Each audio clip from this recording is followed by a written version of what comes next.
Hello, good evening, friends. Patriots, good morning. Well, it's not good morning. Good evening, world, England, and Patriots. I'm gonna leave my bins on today, okay? I need to wear glasses for reading. I used to be a truck driver and my long distance was great, but then to kind of get past that body clock past 40, and according to the opticians and the doctors, once you get past 40, your body clock starts kicking in, and majority of people will start wearing glasses then if they haven't before. So for reading, I need glasses, but as I say, my long distance was brilliant. I did try contact lenses. They didn't work because they cut my vision out for a long distance. Couldn't balance it up with the long distance and the reading, so I've had to revert back to glasses. They're really expensive. So yeah, that's why I've got this. So I don't leave them anywhere. I don't put them in my pocket and sit on them and crush them or whatever. I kind of wear this around my neck 24/7. Well, when I'm not in bed, but every other time I've got it with this kind of string around.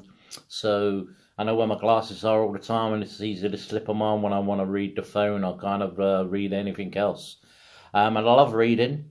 I've just finished George Orwell's book, 1984. I've read that a couple of times. And Animal Farm too. And I'm on another one now. I've read Tommy Robinson's book, Enemy of the State. You've got to read The Enemy of the State, written by Tommy Robinson, if you haven't read it yet.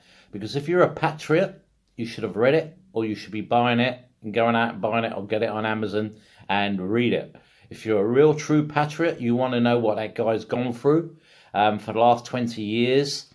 And isn't it strange, when he started all those years ago and he predicted and he said what was happening and how it was going to become, here we are nearly 20 years later, and that's probably spot on, you know.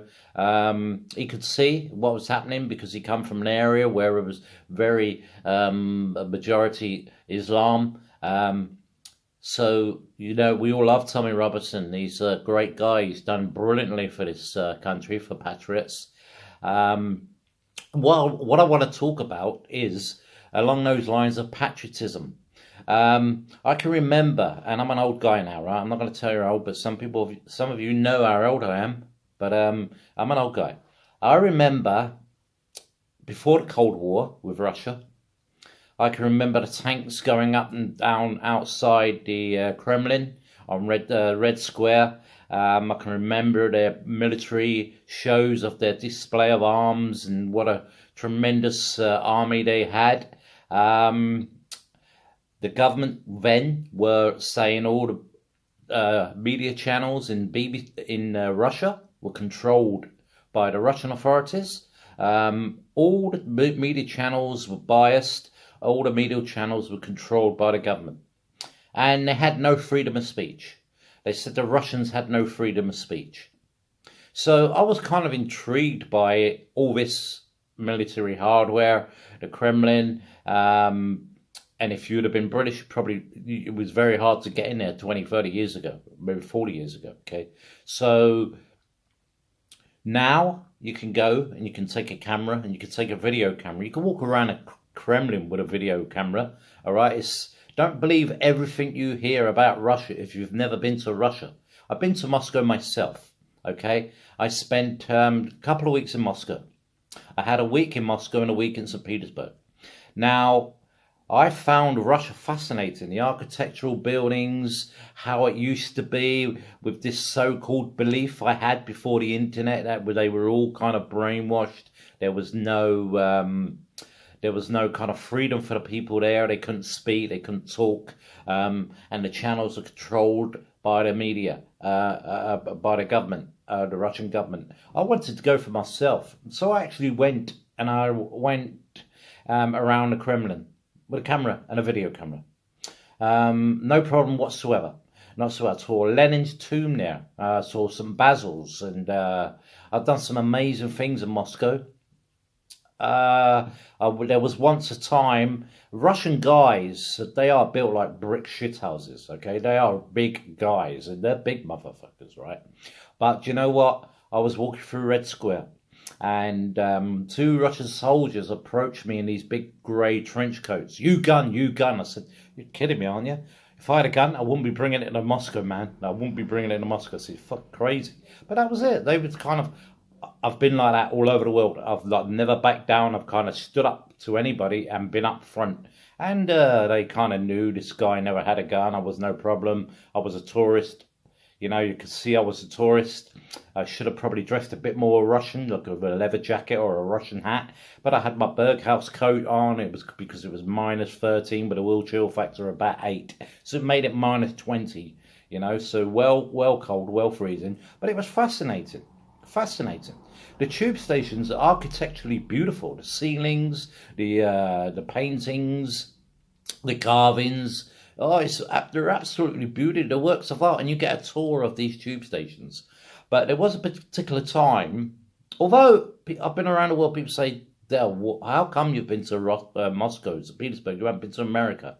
I always used to think America was full of fucking psychos. Because you can, if you're going to get shot because you're pulling something in front of someone on a petrol pump, I think, would you want to put yourself in that place? I felt kind of safe in Moscow, okay? That was until I stayed in the Cosmos Hotel. They built it for the Olympics, and I was on a tube station, and I was waiting for a tube about 9 o'clock in the morning. I was going into Red Square, and I was surrounded by these guys in suits, and I was with my my second wife then, Dana, and I thought they was just getting on this tube, you know. So I kind of get on this tube, and I go straight through the door, and I go to the opposite side, where I've got my back against the opposite side, turned around looking out through the door now, and my wife has got her back to me, and she's looking out through the door, and she's got a bum bag in front of her belly there, and we took another British couple with us, and they were stood by the door, and these kind of guys were kind of surrounding us, and I was stood next to this fucking bloke here with a big full beard, and he must have been 6'5". He was fucking huge. I'm only 5'8", for God's sake, 5'9", you know what I mean? And I kind of looked up at him, and he kind of looked down at me, and he glared, and I thought, whoa. All of a sudden, this guy, this English guy who was with us, went to shrug off somebody. I said, what the fuck are you doing, man?